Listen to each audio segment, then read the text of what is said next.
It is now time to introduce our keynote address. This is really the culmination of our two-day conference and our time here together. The keynote address is titled, "If Your Dreams Do Not Scare You, A Conversation in Advancing Women's Leadership in Africa." It is my honor to introduce our keynote speaker, President Ellen Johnson Sirleaf, former president of Liberia. I'd like to now invite on stage Ambassador Linda Thomas-Greenfield, who will bring greetings from Secretary Albright, a friend of President Sirleaf's, as well as an alumna of here of Wellesley College, and a generous friend to Wellesley. Ambassador.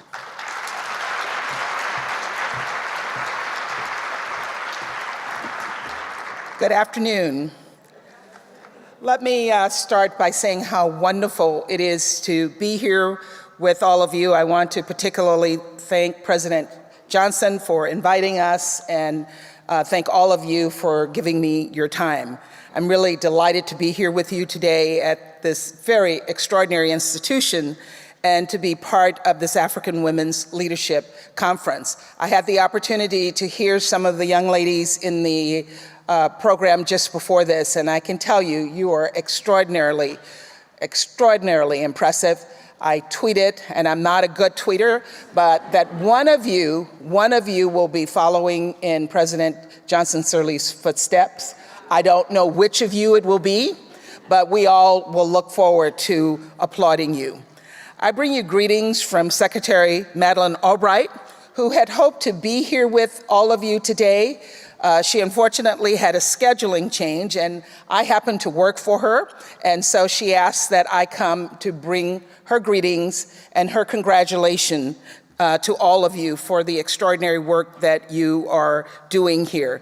She is a close friend of mine, and she is a very, very close friend, as you heard, of President Johnson Sirleaf, who also is a close friend of mine. I happen to have served with her as the U.S. ambassador to Liberia from 2008 to 2012, and I got to see her extraordinary work. So I look forward to hearing her speech, sitting with you to applaud her, and I look forward to getting to meet all of you. Thank you very much.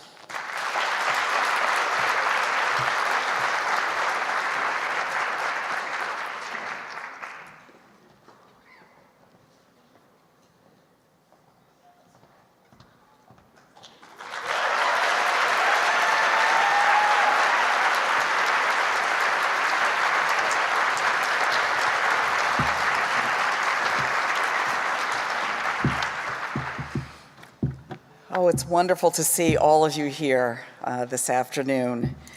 Thank you, Ambassador Thomas-Greenfield, for that warm introduction to our keynote this afternoon.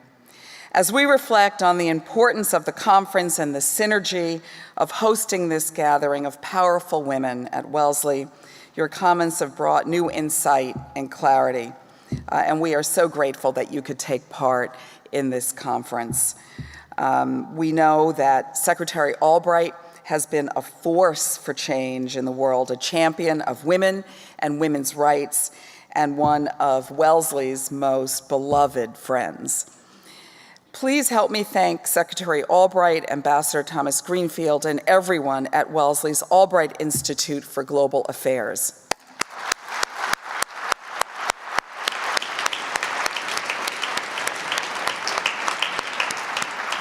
I want to also take this opportunity to thank Joey Cole as well. As Master of Ceremonies, you've brought this conference to the conference, your dynamism, your commanding presence and professionalism, your graciousness, and we are so proud of you, Joey. Thank you.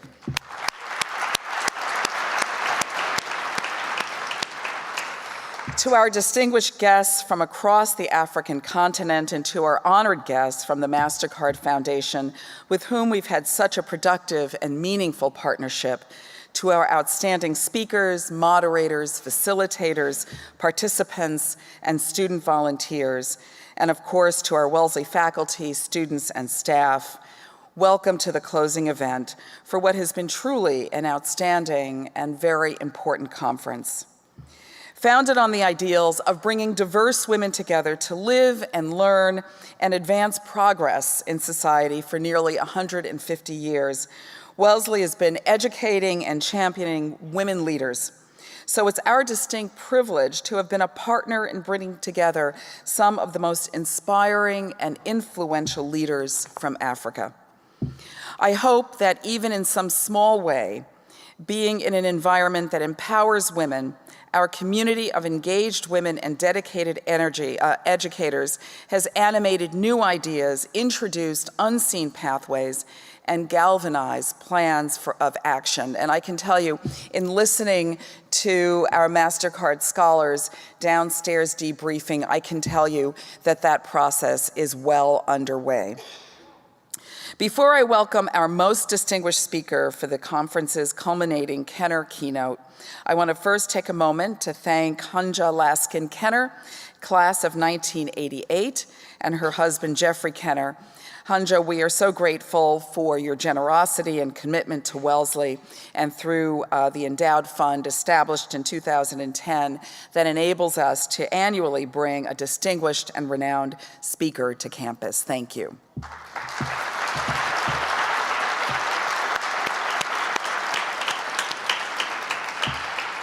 So now it is my great honor to welcome to Wellesley and to introduce to this remarkable gathering Her Excellency Ellen Johnson Sirleaf, President of Liberia from 2006 to 2018, the first woman to be democratically elected to the presidency of an African nation, and a Nobel Peace Prize laureate.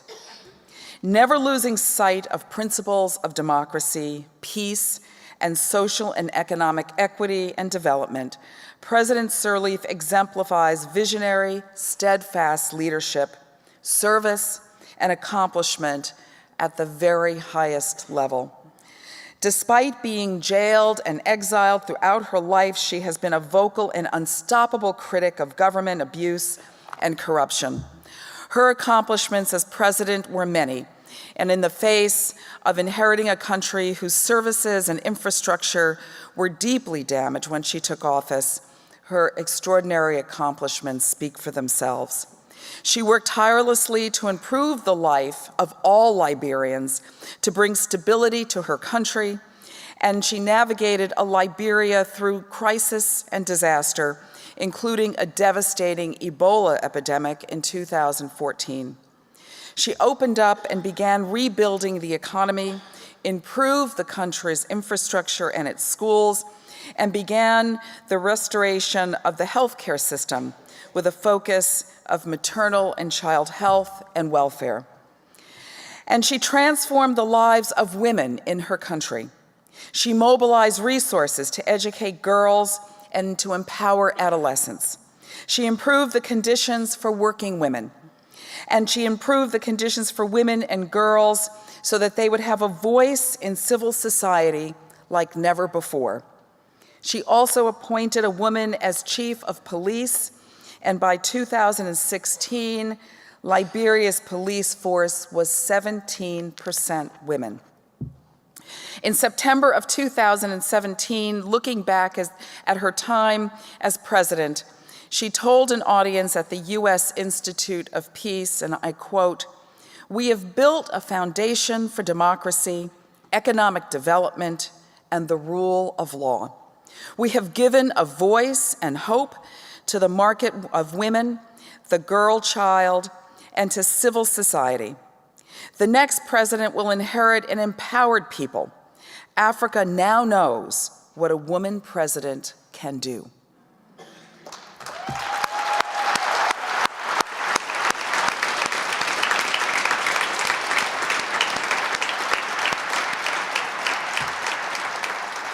Her awards are too numerous to mention, but just last month, she was the first woman to receive the Ibrahim African Leadership Prize for transformative leadership in the aftermath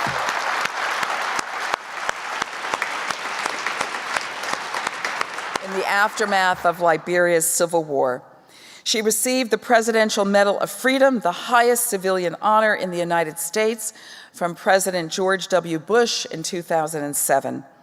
And of course, in 2011, she accepted the Nobel Peace Prize for her nonviolent struggle for the safety of women and for women's rights to full participation in peace-building work.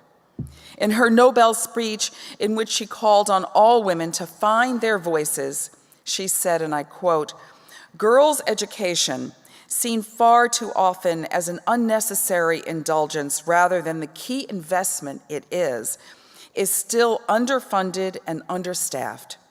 Too often, girls are discouraged from pursuing an academic training, no matter how promising they may be."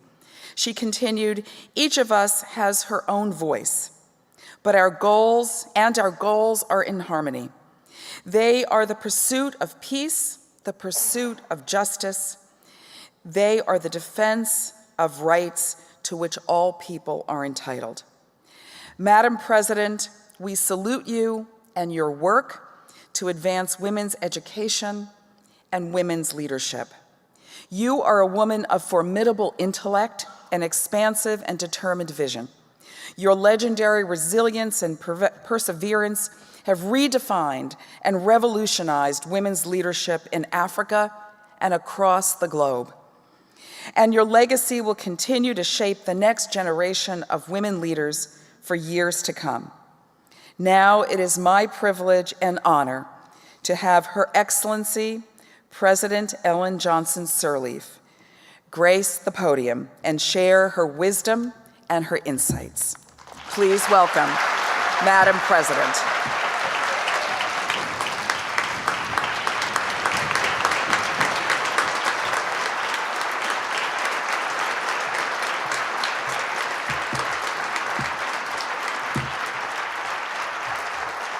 Thank you.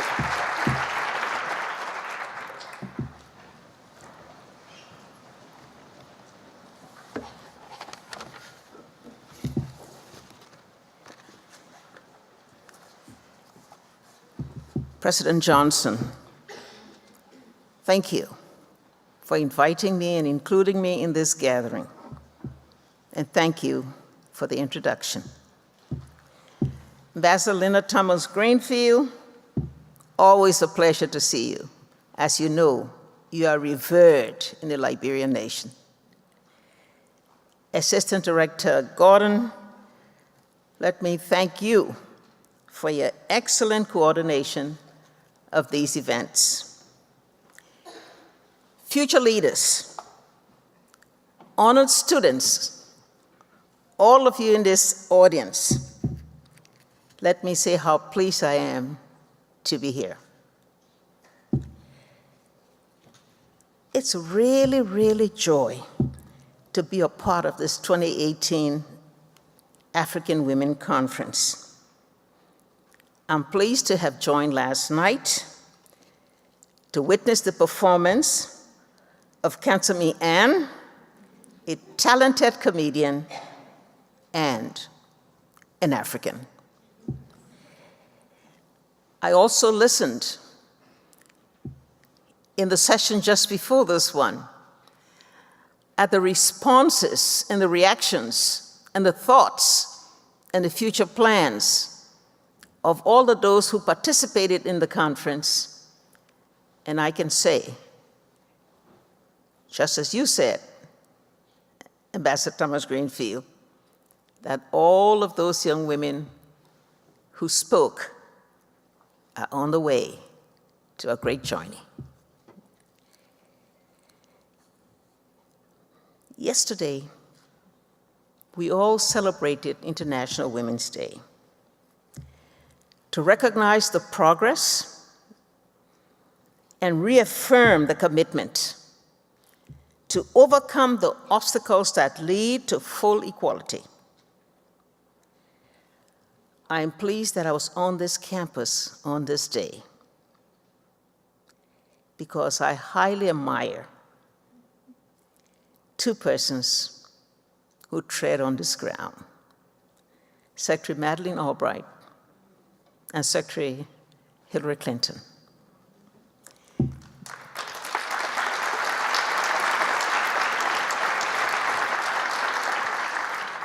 These women stalwarts are champions in their own rights. They have fought tirelessly to advance women's political leadership and uplifted the lives of women worldwide. I have witnessed the evolving legacy of these remarkable women leaders over many years. President Johnson, every time I say that, I remember that we all have the same name. Someone says President Johnson, I don't know which one of us you're referring to. But in Liberia, we have many people who are presidents of other organizations too, and sometimes it is also Johnson. Their name is common. But whenever they say that, I always say, small p. President Johnson, observing your commitment to cultivating the next generation of women leaders at Wellesley has been truly remarkable. As you mold what will be the next Albright and the next Clinton.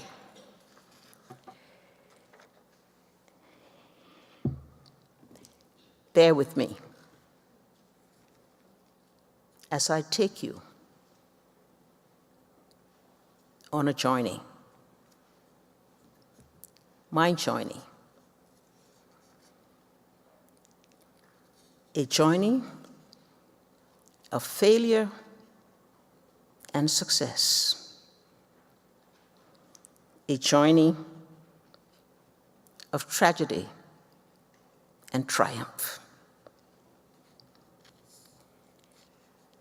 As we all reflect upon my arduous journey towards leadership, in the hope of bringing you along the path that has led to my life's work and proudest accomplishments. I will share insights into my dreams, which I nurtured along the way, and the dreams that threatened to push me beyond my limits. Ultimately, I hope to encourage and challenge you, each and every one of you, to dream beyond your own limits. As you know, I retired from the presidency of Liberia in January of this year and handed over the mantle of leadership to President George Weah. For the first time in 75 years, Liberia successfully completed a peaceful transfer of power from one democratic elected president to another democratic elected president.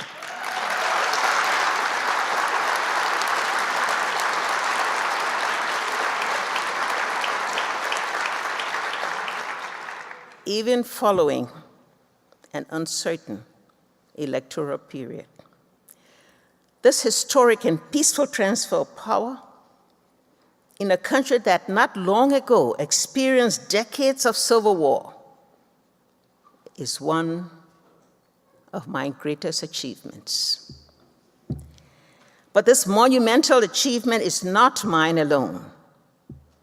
It is equally shared by over 4 million Liberians who dreamt of a better and more secure future. It is also shared with the international community, notably the United Nations, the African Union, the Economic Community of West African States, European Union, the United States, our main partner, China, and others who supported Liberia along this 12-year journey. How did I get there? How did I reach that far? My story begins with an unlikely prophecy. A few days after I was born, an old man proclaimed to my parents, "This child will be great." And I've had to shoulder that lofty expectation all my life. First for my parents, then for my country, and now for the next generation of leaders. My childhood started out as a privileged one. My parents were both of indigenous roots, but my father held an elite position as the legislature's first Native member. My siblings and I lived in the city, attended school there, and would spend our summers in my family's village with our mother and grandmother. We spent our vacation enjoying nature, practicing traditional farming, swimming, fishing in the nearby stream, picking wild fruits and flowers. Our father became ill early on and passed away by the time I was 7, leaving my mother to care for 4 children, a teacher and a preacher. Our mother became an anchor for all of us. I watched as she embraced hard work with a singular focus to see us succeed. She instilled humility, honesty, and determination to ensure that we knew the value of what it takes to make life. Today, I firmly believe that I'm where I am and can continue the hard work ahead because of the lessons and the values she instilled in me. I graduated high school and married at 17 years old. I dedicated the next decade of my life to my husband. I bore 4 sons in 3 years and watched my former peers advance in school and their careers. Meanwhile, my marriage was turbulent at best, and I experienced domestic violence. In 1961, my husband was granted an opportunity to study in the United States, which afforded me the chance to nurture the same dream. After a decade and 4 children of being out of school, I approached this incredible opportunity with the same determination to succeed that I had once seen in my own mother. And I went on to earn an accounting degree from the Madison Business College in Wisconsin. Sometimes strength comes in different ways. When I landed in Madison in the winter,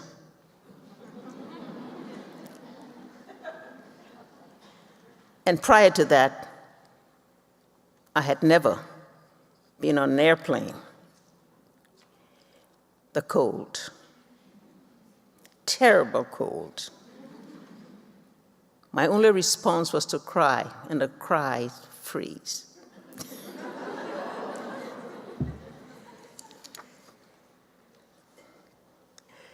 To go to school required the breathtaking decision of leaving our children at home, the youngest one being 1 year old. We were able to do so by the established tradition of an extended family system where grandmothers helped with taking care of children to enable their children to have the opportunity of studying. On return home, I dedicated my time to becoming a good professional, leading to stress in marriage. I was ever mindful, however, that our country required change, deserved better.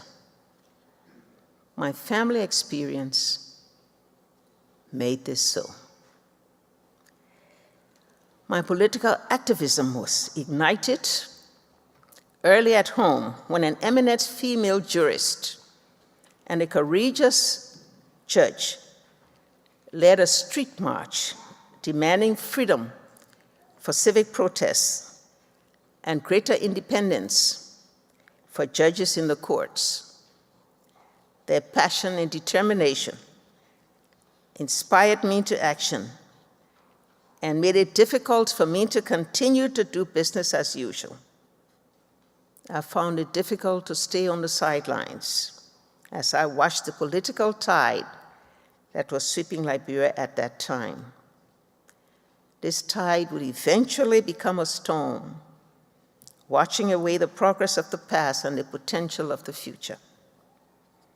Again, in a commencement address to my high school alma mater, I called for less government control of the economy and pleaded for a return to democracy.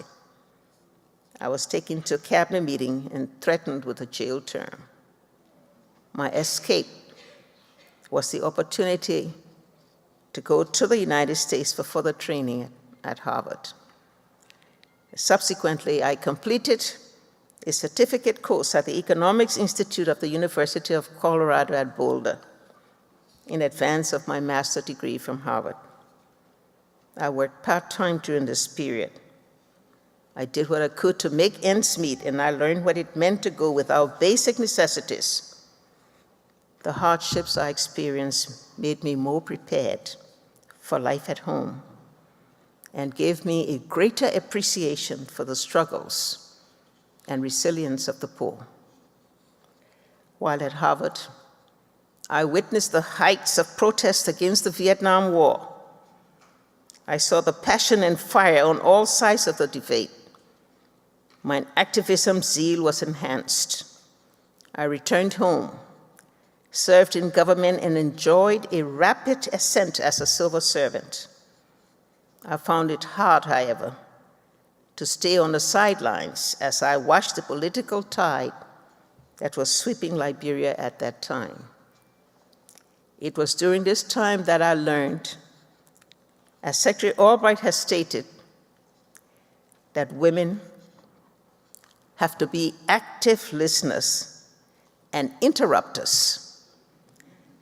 But when you interrupt, you have to know what you are talking about. Believe me, I interrupted. I refused to keep silent about the inequalities in policies, practices, and the corruption that plagued our government. As a junior official from the then Department of Treasury, I represented that office at a development conference at the University of Liberia, sponsored by Harvard. I used all that I could to describe why change was necessary, and I was threatened with dismissal. I had become galvanized in my resolve to steer a better course for our country and right the wrongs of the past. I rose up with fellow compatriots at home and in the diaspora, speaking truth to power, as I sped down a path that would land me in prison twice and force me to flee my country. Yes, the path of resistance is turbulent, arduous, and perilous by nature. It sometimes requires unimaginable sacrifice from those on the march. For women and mothers, the path of resistance often demands even more. I spent the 80s and 90s in exile abroad and pursued a professional career, building upon what was achieved when I was at the World Bank several years before. most notably in that period at Citibank, Nairobi, as the first African woman vice president, subsequently at the United Nations, where I helped other countries advance development and economic reforms. My international work gave me a new platform to raise global awareness to the need for change, to the culture of the lack of integrity, to violence and impunity, which was part of the Liberian culture. Recalling the old man's prophecy, I returned to Liberia and attempted to interrupt the violence, the utter lack of respect for human life. I challenged the status quo. I challenged all of those in absolute power. I challenged my fellow compatriots to see beyond the barrel of a gun and dream of a better future. And this time, I challenge myself to put everything on the line to try to bring lasting change. I ran for the presidency in 1997, and I lost. But I underestimated the impact of a decade of violence. I underestimated the power of corruption and lawlessness at the time. Most importantly, I underestimated the power of a dream, the power of the collective dream of Liberian mothers. Secretary Clinton has stated that women are the largest untapped reservoir of talent in the world. That was very true in Liberia. The women of Liberia are mothers, daughters, sisters, aunts, and grandmothers. For 14 years, bear the brunt of violence. They carried the true and brutal cost of war. And together, they nurtured the collective dream of a peaceful Liberia. In 2005, the women of Liberia played a pivotal role in electing me to be the first woman president of Liberia, which also, as has been mentioned, made me the first democratically elected female president in Africa. I carry this honor in full acknowledgement of the sacrifices of the women of Liberia, of the sacrifices of African women, of the sacrifices of girls all over our continent. It's through them that this dream is realized, and they belong to have the dividend from that dream. Together, we inherited a war-torn country which faced total economic collapse, destroyed infrastructure, dysfunctional institutions, a staggering external debt, and a bloated civil service, and social culture shaped by decades of desperation, violence, and dependency. But there has been indisputable progress. In January, I handed over a country firmly rooted in democratic ideals, imbued with basic freedoms, an open society, and the economic and political empowerment of women. Our economy went from ground zero to achieving a growth rate of up to 9% at its peak, before global externalities made a big difference. We had introduced running water and electricity for the first time in years. We had ensured that girls had a right, women had a right to find their voice. And most importantly, Liberians could share a realized collective dream of peace and prosperity for our country. Despite all of the challenges inherent in the loss of gains as a result of those conditions, including decline in global commodity prices and that terrifying Ebola virus, we were able to set the country on the road to recovery by building a strong foundation.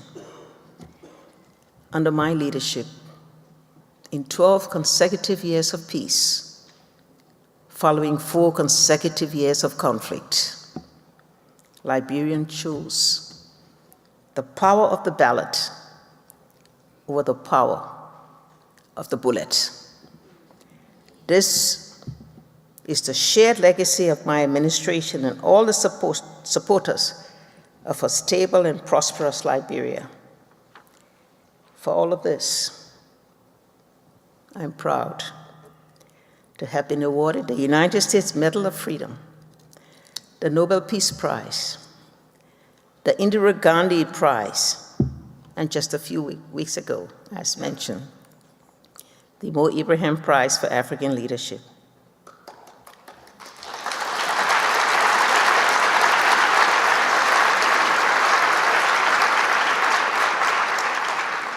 As I look into the future, I'm mindful that at my age, there are limitations as to what else can be achieved. But I have always been a dreamer, and age is the latest in a series of limitations I have confronted in my life. I was raised by a single mother. I was a young bride. I endured domestic violence. I survived political persecution. And yet still, I rise.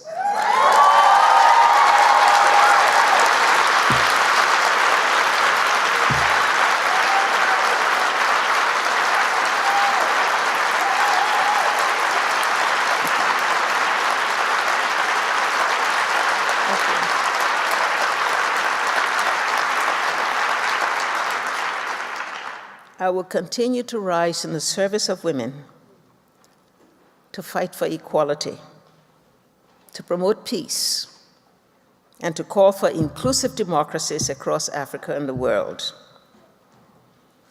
As you set your goals to continue your life's journey, set them high, far beyond your current capacity to achieve them. The determination to stay the course, to keep pushing back the frontiers of possibilities, will strengthen you to overcome obstacles. I close by leaving you with additional words from the powerful poet and civil rights activist, Maya Angelou. We may encounter many defeats, but we will never be defeated. We are more than what we want to be. That's mine. We can claim what we ought to be. I implore you to always march forward, to dream big, to nurture your dream, to go beyond your current capacity, because in doing so, that dream can be fulfilled. I thank you.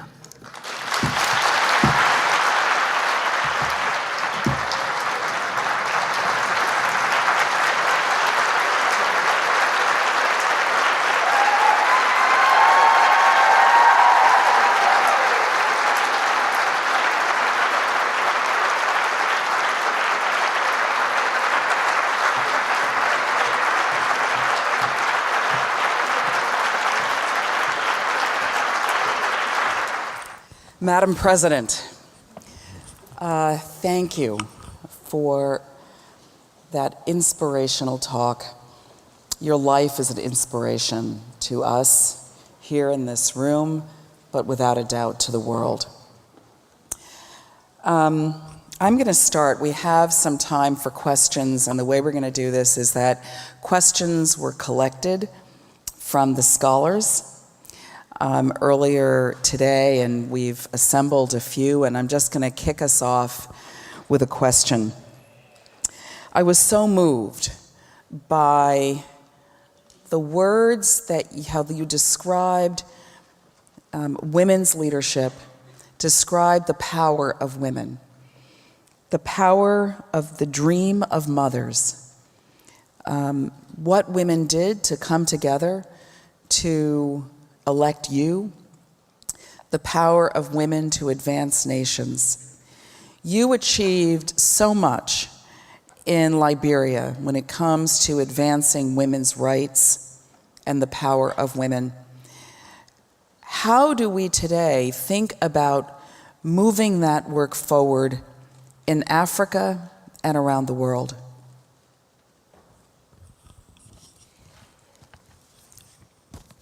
We must continue the work of advocacy, the work of information exchange, networking.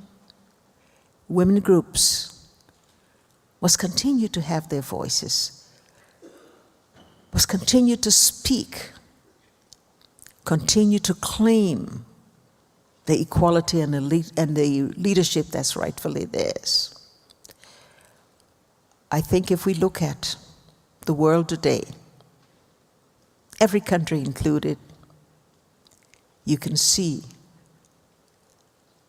the power of women's action. You can see the progress that has been made all over the world.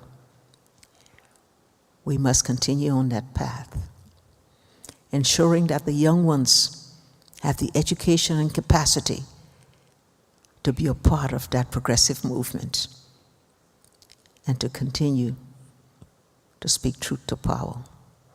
Thank you. I'm going to now continue with some questions from our scholars. This is a question from Shukri Ali, Wellesley College class of 2021. What was the biggest lesson you learned as Liberia's first female president and as the first woman to be elected democratically in Africa? What advice would you give to future female Black presidents out there? And I think we have a few, at least a few.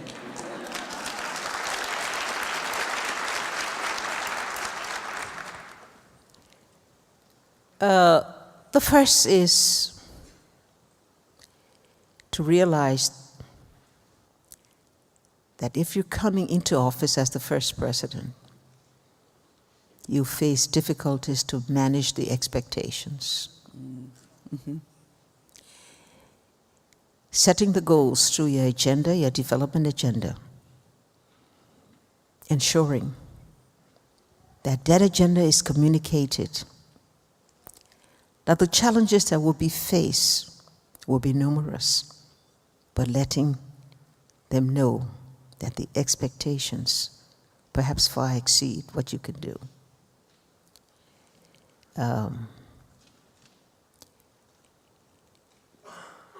One has to also set the example, for you only get followers if you are the first, to show that your promises or your goals or your policies are those that you are willing to be the first one to respect and the first one to enforce.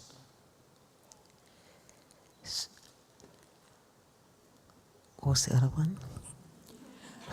What advice would you give to the future female Black presidents out there? I think you've pretty much answered that. Well, I would give that advice to the future president, period. Period. Black or no black. Right. The next question is from, and this is a slightly longer one, so just bear with me, from Tema Shongwe, Wellesley class of 2020. And she writes, some cultures back home on the continent are highly patriarchal, and the men's view of a woman's place has also been accepted and propagated by our mothers, aunts, and sisters. So as young girls, we are taught to believe that certain spaces or positions are not for us.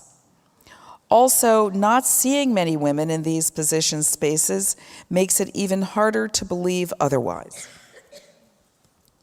As a young woman interested in pursuing a career in public service, I was wondering if you have any advice on practical steps as to how to get the women and men to believe in and support your vision.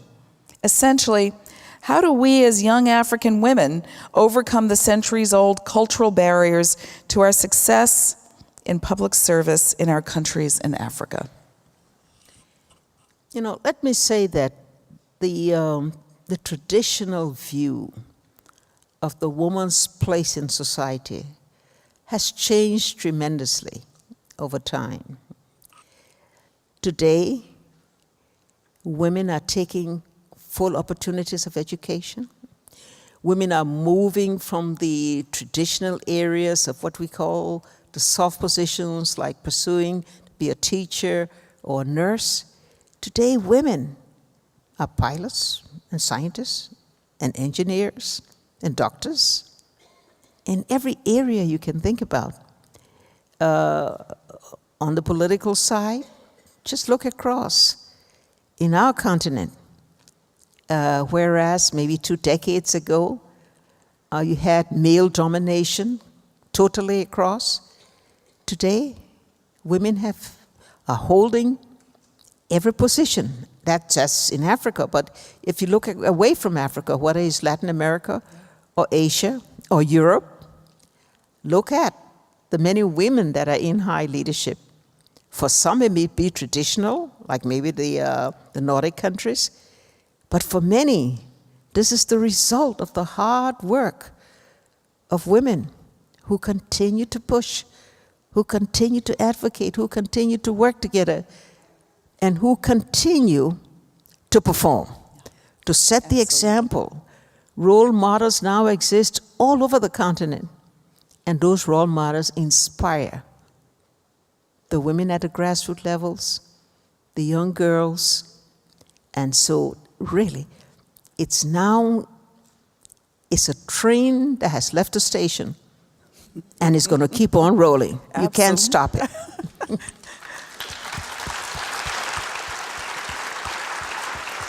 And would you agree, Madam President, that you don't have to reach the highest levels to inspire, to begin to be part of that change? I believe that our scholars who are here today are part of that change absolutely today when they go back to their homes or here as they work with other students and young people. Absolutely. Those women who spoke today are demonstrating leadership already. Right. They were able to dissect the speeches that came during the conference to see what it meant for them, how they would use this to change their lives, to make sure they becomes the one that set the pace and the example that others will follow. And you know, as you correctly said, it's not leadership just at the pinnacle. It's leadership throughout society, even at the grassroots level. Some of the biggest satisfaction I get is when I go into rural areas where we've been able to change the notion that women do not sit with men to make decisions. You know, that women have to be in the background. Even in a Muslim village where the religious practice is to keep women separate, but even that has changed a bit, where they do sit and they participate to get a decision. Like I said, the greatest satisfaction is to go into a rural village and in a town hall meeting, a Palava Hut meeting as we call it, for a woman to stand up and say, Madam President, thank you. I can now speak. I can now participate. It's all at all levels, and we must claim this leadership in every way at all levels. Thank you. Next question is from Elsa Kudsi. And she asks, was there anything you wished you could have done or would have done differently during your presidency? Yes. Many things.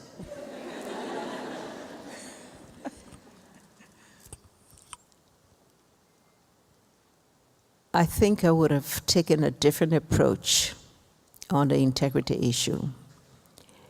We tried to stress a lot of the preventive aspect of fighting corruption. You know, improving compensation levels to refute vulnerability, putting in systems, putting in integrity institutions. But we failed on the punishment side.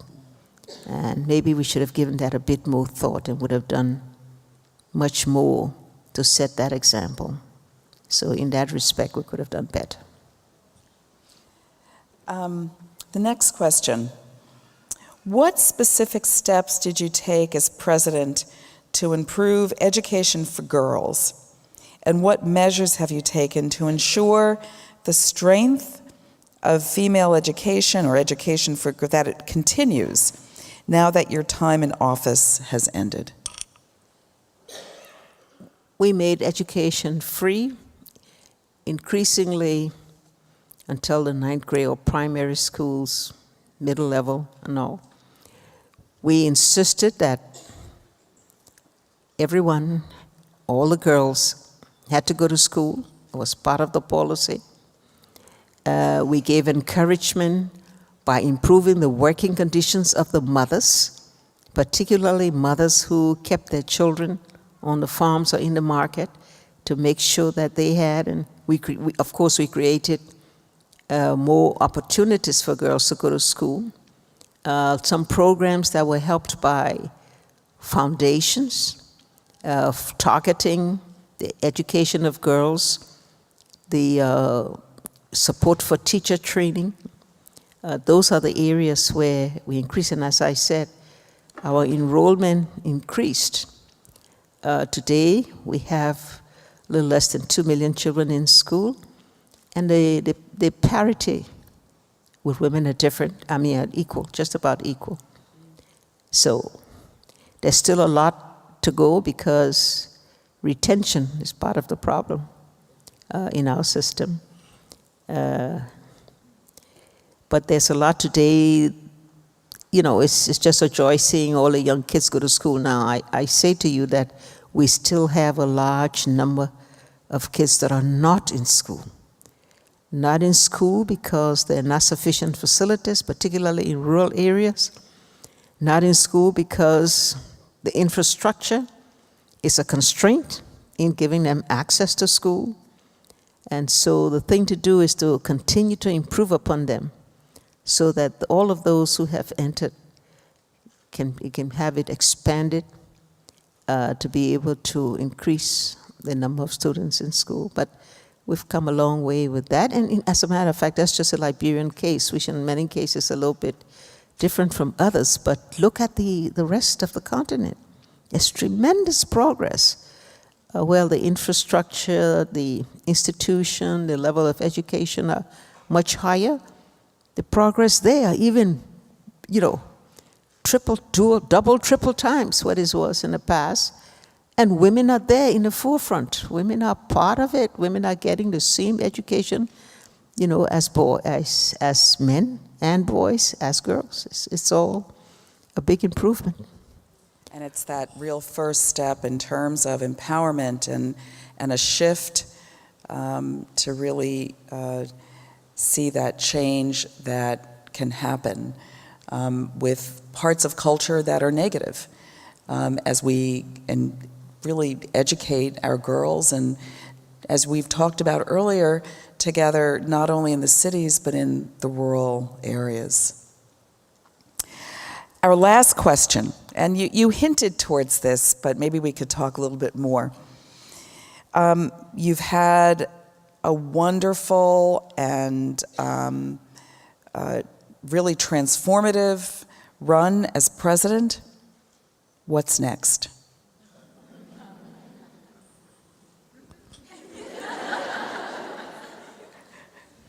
I'm tempted to say sleep.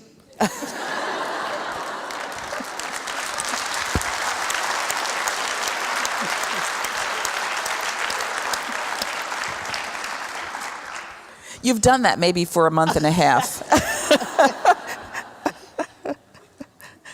No, I think we have to continue to use our life story as an example, to continue to inspire, to motivate, to encourage other young women, to be able to look at that example in the context of other examples, other equally interesting and successful examples throughout the continent, and to single out where are some of the commonalities. You know, where have women used certain approaches that have brought the results we want, that have been able to enhance the participation and leadership of women.